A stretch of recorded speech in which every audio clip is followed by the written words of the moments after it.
Los océanos de McGrath. Estos se dividen en dos secciones, generalmente llamada zona visitable y zona abisal. Esto es el inventario popular titano-terrano, por supuesto, ya que en cuanto a distinción, los océanos de McGrath son más extensos, siendo que existe el Gran Océano de McGrath, el cual delimita con el Océano Craven y con el Océano Arcticano, aunque un poquito puede limitar con el Océano Dreadnoughtus, junto con el Océano Ártico. En fin, comencemos con las especies. Especie Alobitaiforma microscopicus. Estas pueden llegar a medir entre 5 micras a 20 centímetros, estos siendo los ejemplares abisales. Básicamente son el plancton de este planeta hace más de 800 millones de años. Está descubierto por el arrastre genético, aunque bueno, no tienen nada más interesante. Simplemente son el plancton de este planeta y con ello de la base de la cadena alimenticia. Bueno, sigamos con la siguiente especie. Especie Magnoposeidon insularis. Nadando por el océano persiguiendo las colonias de plancton, abre la boca separando su coraza mandibular inferior en dos mitades que se separan a los laterales, dejando ver una mandíbula llena de dientes. En realidad son miles de prolongaciones de queratina que actúan para cumplir la labor de las barbas de las ballenas azules, pero no son dientes propiamente dichos. La garganta se infla absorbiendo el agua subyacente y luego cierra la mandíbula. Pocos segundos después las corazas de la mandíbula inferior se separan levemente y toda el agua que llenaba la garganta es expulsada a presión dejando atrapados entre las barbas al plancton. Viven en las aguas de McGrath y Odin, pero son más encontrados en McGrath, especialmente por la costa templada rica en plancton. Su método de reproducción no es sexual, es un Bibuncarnis descendiendo de los pocos que lograron sobrevivir al Armagedón. Como todo Bibuncarnicel se reproducen de forma asexual mediante la división celular, reproductiva, ancestral, también llamada mitousis.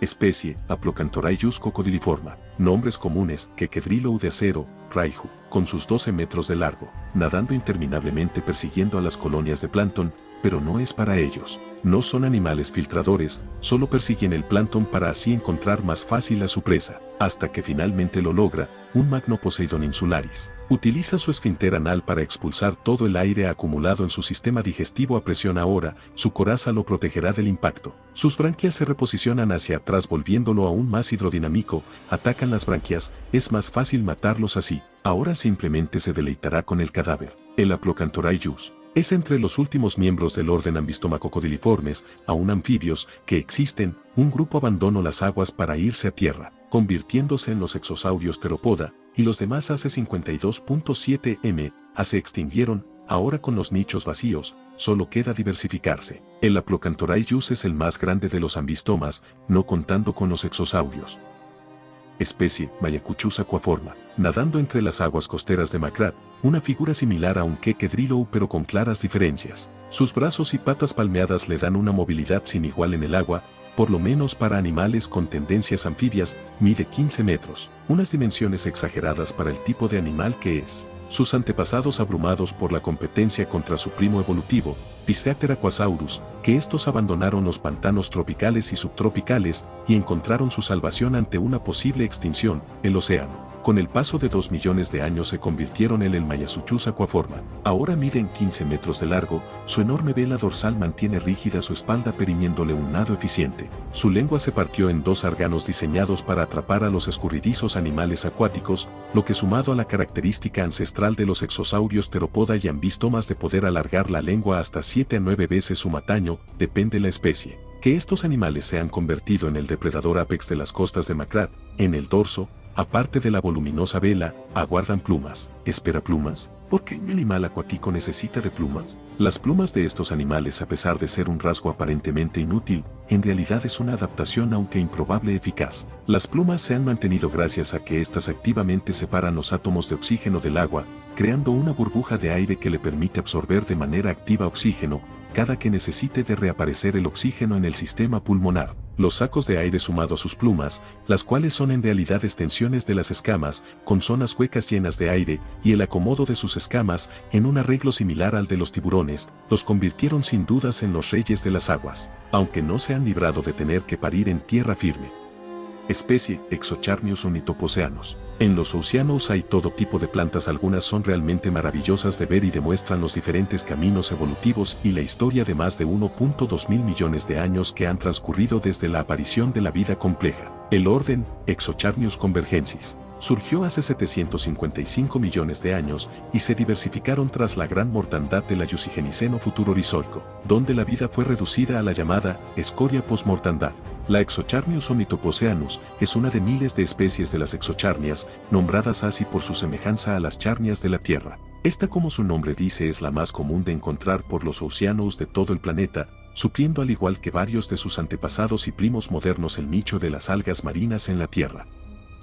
Especie Falsocharnius gregarium. Nombre común Anguille sonrisa psicópata. Habita en los bosques de Exocharnias durotroncus utilizando sus múltiples y afilados dientes para penetrar entre los duros troncos de las Exocharnius durotroncus y acceder a las nutritivas raíces, empezando a romperlas con sus dientes especializados para perforar y destrozar, para luego tragarlas y que sean convertidas en pulpa por piedras que tragan y que se quedan en sus estómagos. Cuando se sienten amenazados sueltan un chirrido similar al de un tenedor raspando un pizarrón, aunque no dudarán en utilizar sus dientes para causar un traumatismo tremendo a su atacante. Esto ha llegado a causar muertes humanas y casos extremos han llegado a dañar de forma severa dispositivos y vehículos acuáticos.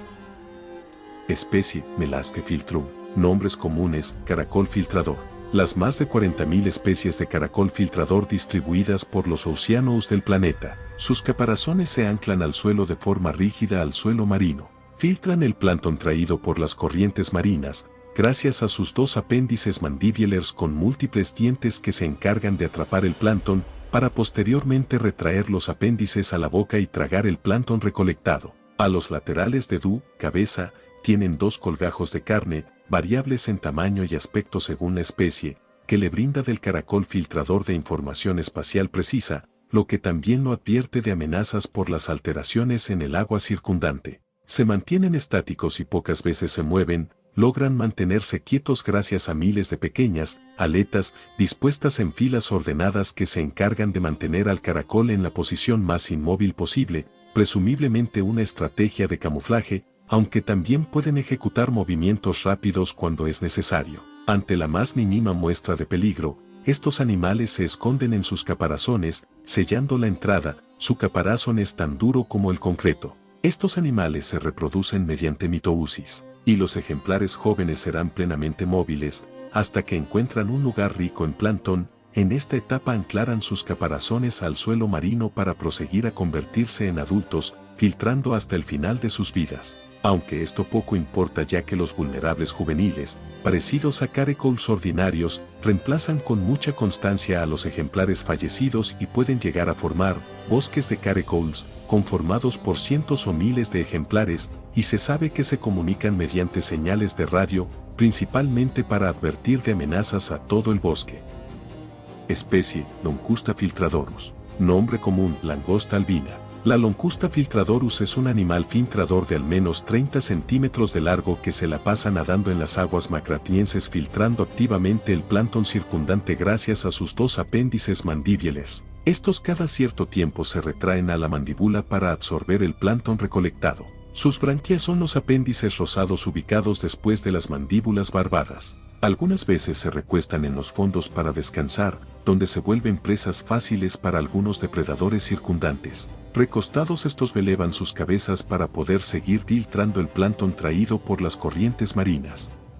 Especie Exocharnius magnobranchium, presentes en los océanos de Macrat y Prospers. El magnobranchium es un gigante variable entre los 10 a 150 metros de alto y se acumulan en los llamados bosques de charnias, Charnio communum sp. Estos bosques son el hogar de cientos de especies acuáticas, desde invertebrados que se comen las hojas de los brazos de las charnias hasta macrodepredadores que aprovechan el nulo espacio para acorralar a sus presas con la sorpresa. Las charnias magnobranchium, al igual que varios de sus otros parientes, cumplen el papel de las algas marinas, pero son la diferencia que éstas aprovechan sus largos y numerosos brazos, variables entre los cientos o miles según la edad de la charnia, para atrapar y filtrar al plancton y absorber sus diminutos cerebros y el fósforo para procesar las enzimas necesarias para poder hacer la fotosíntesis. Especie Gravemodus profundus. Nombre común Gravemint. Habita en los océanos de todo el planeta, excepto por las aguas de los polos helados. Son el fósil viviente más antiguo de todo el planeta. con unos 1000 millones de años de antigüedad, han tejido una variedad de tamaños, desde pequeños animales del tamaño de un hombre hasta monumentales colosos de 1.5 kilómetros de largo. Son Bibuncarnis. Su aparición durante el Bibuncarniaceno medio cambió para siempre la evolución Titano-Tirane. Curiosamente, en los sedimentos posteriores a la aparición de los gravemints hay una disminución del 56 a 61% de las especies del momento. Su vida es simple: extienden sus tentáculos afuera de sus cavernas esperando a que un pez pase por allí. Con una presa detectada dan un shock eléctrico que paraliza a su víctima. El tentáculo arrastra el cuerpo inmóvil hacia la caverna para finalmente comerlo. Aunque si se trata de carroña, suelen reposicionarlo a sus cavernas donde se lo comen. Estos animales tienen un pico similar al de los calamaris, que utilizan para comer, aunque suelen agarrar el cráneo de un animal muerto para ponérselos y que cumplan la función de masticado y intimidación como si de su propio cráneo se tratase. Estos animales se reproducen por medio de la mitousis. Los individuos que salen de la mitousis son parecidos a anguiles de más pero con verías tentáculos. Estas crías pueden variar en tamaño según el tamaño del espécimen que hizo la mitousis, ya que el tamaño de un gravemind es únicamente delimitado por la cantidad de comida disponible en el entorno. Cuando encuentran una caverna libre de otros graveminds, se entierran en ellas para vivir el resto de su vida ocultos en la oscuridad del océano. Su único rival es el leviatán, ya que estos se alimentan de ellos regulando su población hasta el punto que es casi un hecho que cualquier océano que carezca de aunque sea un solo leviatán sería un ecosistema inestable. Especie: Leviathan tyrannobranchius. Nombres comunes: Leviathan. En los mares hay todo un catálogo de especies considerados fósiles vivientes, pero el más famoso es el Leviathan, con decir que el ejemplar conocido más grande de esta especie vivió hace 450 millones de años, y el fósil era únicamente un cráneo casi completo midiendo alrededor de 54 metros de largo. Se darán cuenta del tamaño de ese ejemplar. Nadan haciendo sonidos similares a los de un cocodrilo pero amplificado al tamaño de un animal de 70 metros, hasta que finalmente su presa responde al llamado. La matan con sus fauces sometiéndola con ayuda de sus tentáculos y largo cuerpo. Su presa es el Gravemodus prefandes. Surgieron casi únicamente para alimentarse de estos seres, adaptándose a la perfección para esto. El sonido que hacen evolucionó para asemejarse al sonido de los juveniles de la especie y los tentáculos para asemejarse aún más a estos juveniles. Las peleas entre graveminds, nombre común para el Gravemodus, y los leviatanes son un espectáculo de ver. Su hábitat es todo aquel lugar donde estén su presa, y son completamente ausentes en las aguas congeladas del sur y norte. Los machos tienen colores deslumbrantes para las hembras, estas siendo muy quisquillosas a la hora de elegir. Las crías apenas nacen tienen que sobrevivir a que su propia madre o padre los maten. Sus bouques son un edén para distintos carroñeros y parásitos. En su bouque viven más de 55 especies, y en todo su cuerpo fácilmente aguardan 704 especies, algunas sin registrar, que se alimentan de su piel muerta de forma activa sin que siquiera estos animales estén conscientes de eso. Especie: Tetrapodus belgaris. Nombre común: kraken. El kraken es un invertebrado similar a una monite que habita los océanos de todo el planeta. Se mantienen flotando sus gigantescas conchas que llegan a medir 4 o 5 metros de diámetro. Guardan sus órganos internos junto a su sistema de propulsión de agua a presión. Sus conchas, aparte de un rol de protección, pueden pasar desapercibidos como falsas islas. El kraken, al mantener su concha tanto tiempo fuera del agua, pueden pasar desapercibidos como islas rocosas, y en ejemplares viejos estas conchas pueden llenarse de plantas traídas por el viento, lo que les permite un mejor camuflaje. Este camuflaje lo usan para atraer a animales aéreos para que reposen a descansar a sus conchas. Al sentir que un animal cayó en su trampa, con sus tentáculos lo atrapan y se lo comen. En total, el kraken no suele superar los 8 metros, aunque hay reportes de ejemplares que llegan a los 15 metros y los más absurdos reportan ejemplares que miden 20 metros, obvio todo esto contando los tentáculos. Estos animales tienen colores deslumbrantes en su piel en la parte inferior de su concha, que les permiten camuflarse en la distancia con arrecifes de coral. La concha suele mudarse mientras el animal crece. Generalmente, cuando se deshacen de su vieja concha para empezar a formar la nueva, se la comen para absorber el calcio de esta y utilizar ese mismo calcio para formar su nueva concha. Durante este tiempo generalmente se refugiarán en el suelo marino o en las zonas abisales y empezarán a ascender lentamente mientras su concha se forma. Aunque también durante esta etapa suelen hacer mitousis, ya que sí, estos animales, a pesar de su parentesco a los cefalópodos terrestres, estos animales se caracterizan de tener de 4 a 6 tentáculos y una concha que recubre sus blandos cuerpos. el registro fósil indica que se separaron del árbol evolutivo hace bastante tiempo cuando aún eran seres invertebrados parecidos a babosas. El kraken, mientras hace mitousis o empieza a formar su concha, es vulnerable a distintos carnívoros de los distintos océanos, pero independientemente de si tienen concha, si la están mudando o están haciendo mitousis, son o va presa predilecta del Arthropodosuchus craveniensis. Su depredador podría decirse que natural. Se sabe que estos animales pueden cambiar de ubicación según las temporadas para adaptarse a las migraciones de algunos animales voladores. Especie, Arthropodosuchus craveniensis. Nombres comunes, gran quequedrilo de craven. En las profundidades de los océanos y principalmente en el océano Craven y Macrat merodea una maravilla vestigio de la antigua radiación adaptativa de los pseudoartrópodos. Luciendo como un criosaurio retorcido, este extraño animal es un pseudoartrópodo acuático altamente derivado y de hecho es el último de los pseudoartrópodos acuáticos. Aunque bastante grande, como al menos 5 metros de largo, es un cazador extremadamente sigiloso, agarrando a una variedad de animales entre sus mandíbulas, los ojos compuestos de los pseudoartrópodos gracias a su sensibilidad a la hora de captar movimiento gracias a los múltiples ojos que conforman el ojo compuesto en su totalidad. Aunque su presa favorita es el kraken. Presente en todos los océanos, el kraken no es más que una enorme presa inmóvil que ofrece un gran alimento. Para cazarlos, el Arthropodosuchus, utilizando la propulsión a chorro, se propulsa a la superficie de forma rápida, atrapando al kraken entre sus mandíbulas. No le resulta difícil romper la concha que protege su cerebro y el resto de sus órganos. Simplemente basta con un par de mordiscos de sus mandíbulas hidráulicas para finalmente atravesar la concha y con ello destrozar el diminuto cerebro. Y algunos otros órganos, con su presa muerta, se disponen a devorar lo máximo posible del cadáver antes de que éste caiga al fondo oceánico, donde será asimilado por las plantas y carroñeros circundantes. Debido a que la estructura hidráulica de las antiguas extremidades terrestres podrían resultar algo toscas incluso con millones de años de evolución, han desarrollado como método principal de locomoción la propulsión a chorro, utilizando un esfínter modificado para acumular gases residuales de la digestión para impulsarse con un chorro, una estrategia aparentemente muy empleada por los pseudoartrópodos que habían logrado llegar al agua. Esta estrategia de locomoción resulta menos eficiente que el nado convencional, debido a la limitación en la agilidad, lo que limita su movimiento general, en lo que el chorro es expulsado a ondulaciones laterales con sus amplias colas y sus 4 pares de patas convertidas en remos de nado, limitándose a órganos de estabilidad, los fuelles que sus remotos antepasados terrestres tenían ubicados en las axilas. En estos animales, así como sus extintos parientes, han emigrado a las zonas altas del cuerpo, teniendo que salir a la superficie del agua no solo para respirar, sino que para deshacerse del dióxido de carbono producido durante la respiración.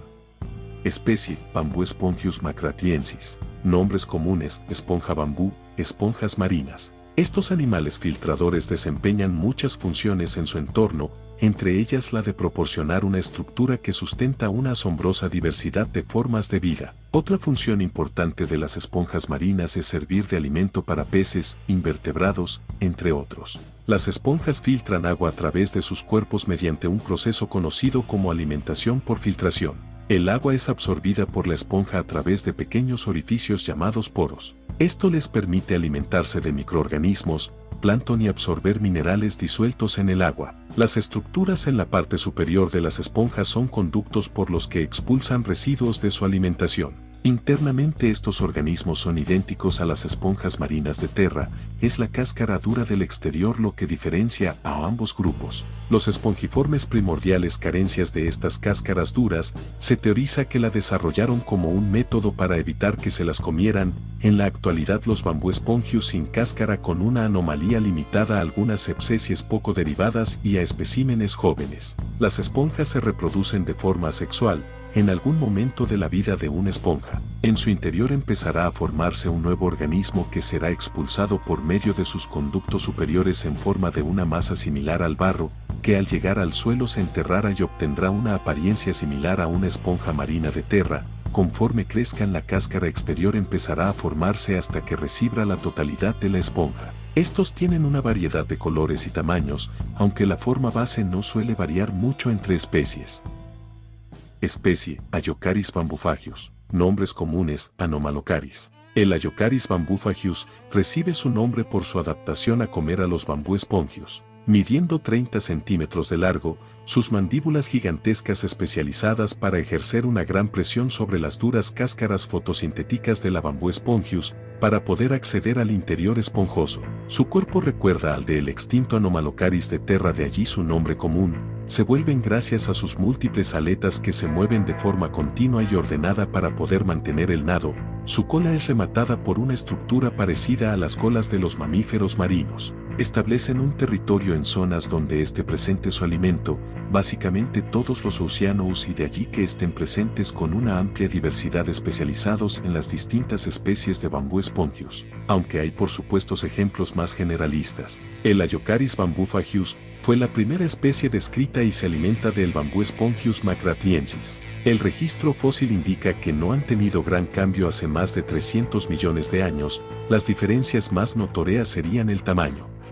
Especie, Monstrofundus rex. Nombre común, mosasaurio acorazado. Recostado en los fondos de las aguas hasta 400 metros de profundidad esperando a que un animal grande pase, y una vez con su comida vista, utilizan su esfínter modificado para soltar un chorro de gases, residuos de la digestión. El pico de velocidad no durará más de unos segundos. Utilizan su cabeza acorazada para matar a su presa rápidamente, sujetándola entre sus masivas mandíbulas acorazadas. Los órganos en las mandíbula inferior y superior no son dientes, son prolongaciones de los huesos mandibulares que suplen la función de los dientes. La enorme vela en la espalda del Monstrofundus reduce las oscilaciones laterales de la cabeza manteniéndola fija y durante el pico de velocidad después del chorro de aire, aunque también es útil cuando el animal nada a una gran velocidad, sin haber utilizado el chorro, y sirve como un adorno sexual en los machos. Estos animales raramente se les ve en las costas. La única razón por la que verás a estos animales de 12 metros de largo en las costas es para poner sus huevos, y cuando las crías salen de sus huevos, serán animales de agua dulce viviendo en los ríos y costas hasta que eventualmente sus exigencias aumentan y migran al mar abierto, donde pasarán el resto de sus vidas, y en su lecho de muerte se les ha visto sumergirse al gran abismo de Macrat. Especie, Omnidens largo monstruo. Nombre común, boca explosiva. Se encuentra en las aguas de Prosperity y es una proeza de la naturaleza. Su boca es aplanada, repleta de dientes, con la potencia para arrancar extremidades y romper huesos. Esta potencia es necesaria ya que se alimentan de invertebrados con conchas en el suelo marino, aunque también se alimentan de peces manteniendo su boca abierta para atrapar un gran cúmulo de estos como si de una red de pesca se tratase. Son ciegos. Los orificios ubicados en la cabeza en realidad son dos zonas conectadas a un órgano similar a una bolsa llena de aire que aumenta su capacidad de flotabilidad y cada cierto tiempo deben renovar el aire de esta bolsa. El Omnidens pone huevos en las orillas de las playas. Cuando las crías nacen deben ir al agua lo más rápido posible para evitar a los animales oportunistas que los conviertan en su comida. Pocas crías llegan al océano y muchas más a la adultez. Recuerdan en órgano lleno de aire, pues si el animal se siente amenazado pueden utilizar una parte o todo el aire de este órgano para concentrarlo a presión en sus gargantas y liberar el gas acompañado de una onda de sonido que es amplificado múltiples veces dentro de la boca y garganta para ser expulsado junto al aire como una onda de choque sonoro dirigido que aturde a sus amenazas. Esto también pueden usarlo para su ecolocalización, ya que estos animales al ser ciegos dependieron de la ecolocalización para orientarse con más precisión en el entorno, y el cuerno que tienen en el frente de la cabeza se encarga de detectar el sonido de esta onda de choque y escanear el entorno circundante a una mayor distancia por la potencia de la onda. Y sí, sé que en la descripción de la especie pone que es de las aguas de Prosperity, pero aquí entra el factor de que el territorio como tal entraría dentro del océano de Macrat, por eso lo incluyo en el video de Macrat. Aparte, son más comunes en esta zona que por ejemplo en el océano Craven. Especie, largolingua. Nombres comunes, no tiene. El largolingua es un pequeño animal que por sí solo no supera los 30 centímetros de alto, pero con sus múltiples lenguas completamente extendidas puede llegar a los 2 metros. Su lengua principal es la primera en crecer.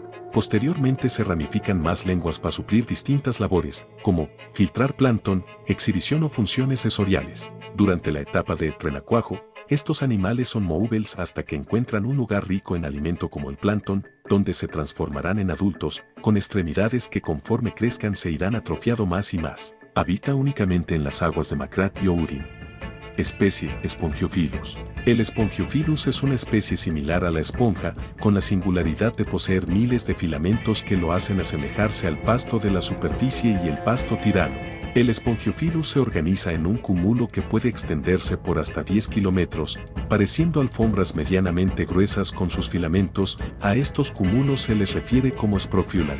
Este crecimiento vegetativo esponjoso, aunque no visible por sus filamentos, está lleno de agujeros, que cubre los paisajes y es muy habitual en los océanos y proveen de alimento suculento a muchos herbívoros, además de también alojar a innumerables pequeños organismos dentro de sus espesores. El estudio molecular ha indicado que el Spongiophilus y el Bamboo Spongius compartieron antaño un ancestro común. Conforme uno vaya descendiendo a las profundidades oceánicas, las alfombras de Spongiophilus se van volviendo cada vez menos frecuentes y empezarán a alternar sus tonos para adecuarse a la poca luz solar hasta finalmente desaparecer.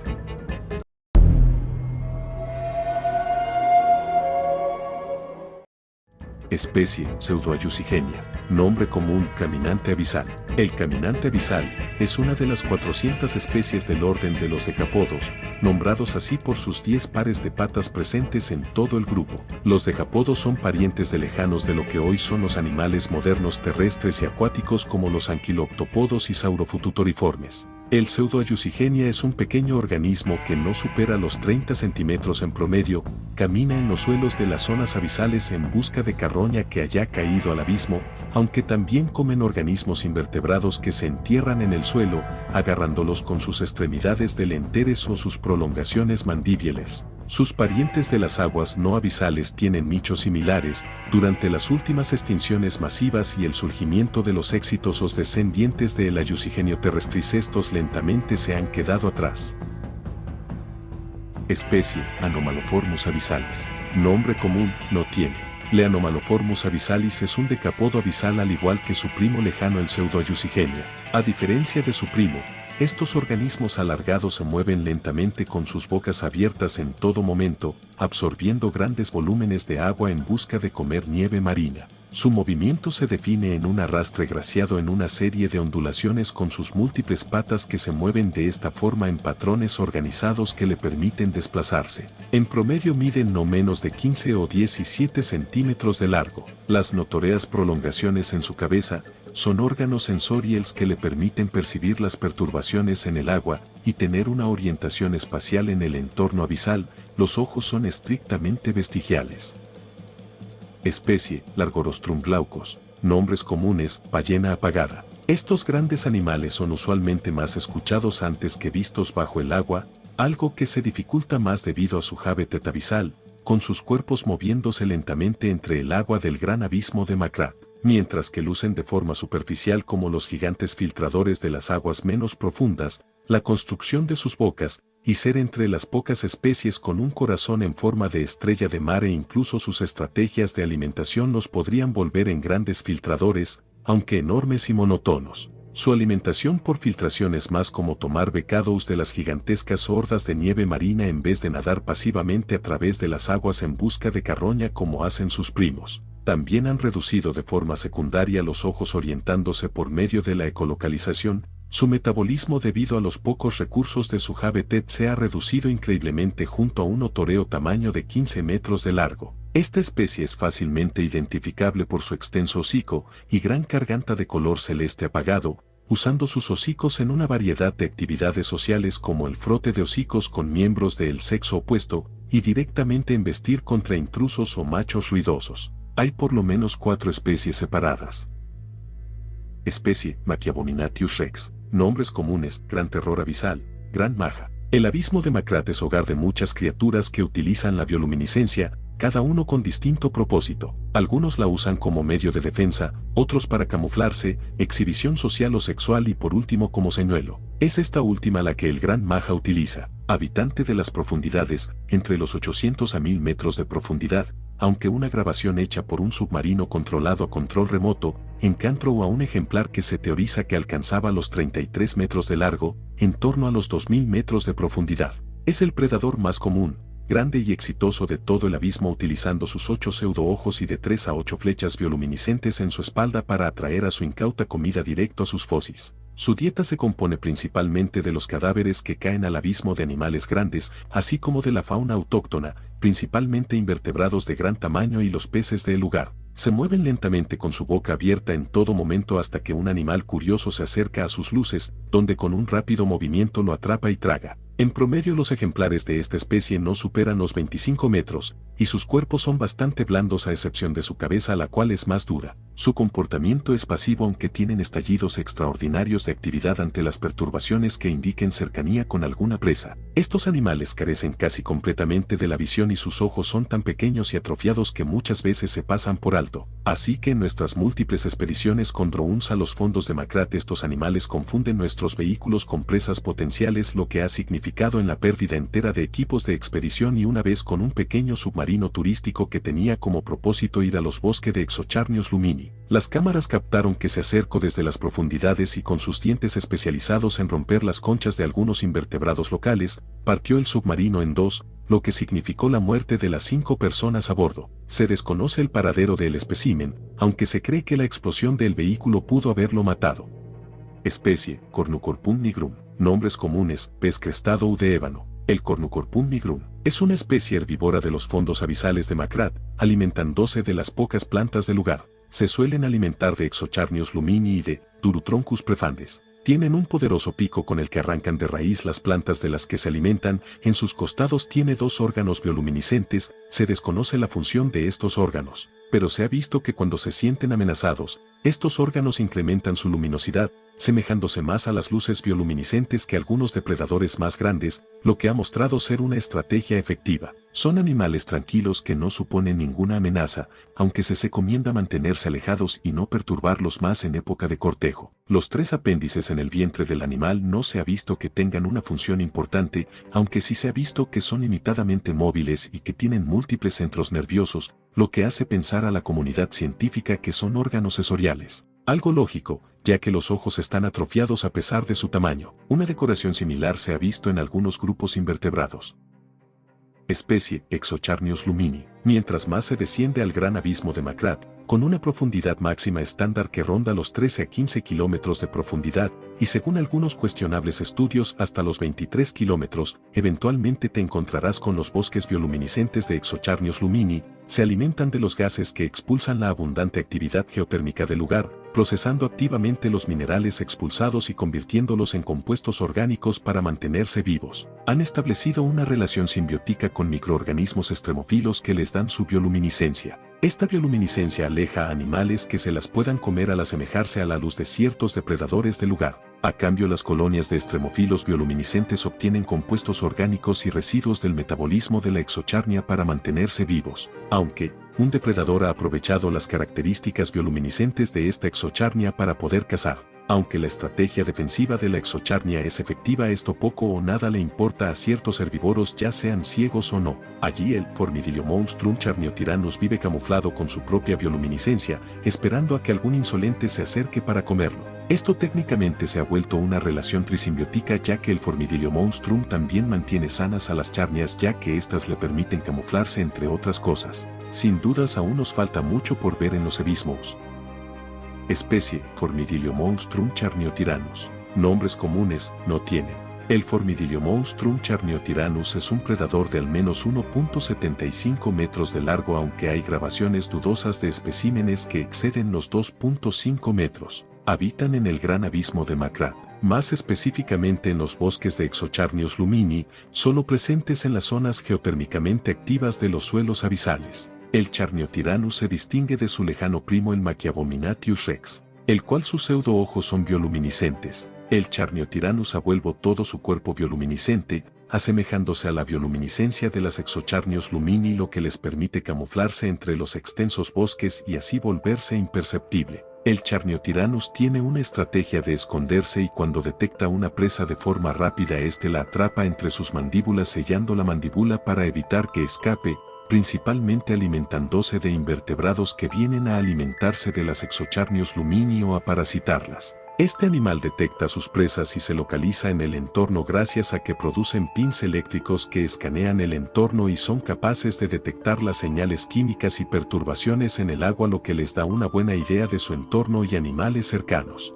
aunque también lo utilizan para detectar la salud de su bosque. Si detecta a una lumini que suponga una amenaza para la salud del bosque entero, las tratan hasta que se mejoren o directamente las arrancan de raíz. Siempre mantienen su bosque sano para evitar que su estrategia de vida se vea truncada, lo que a su modo ha resultado en una relación trisimbiótica. Los microorganismos dan la bioluminosidad de las lumini, lo que espanta a herbívoros u otros animales. Las lumini les da nutrientes a las colonias de microorganismos, lo que les da su bioluminiscencia, lo que les da hogar / territorio de caza a los Charniotyranus, los cuales les dan protección de parásitos indeseados y las mantienen sanas.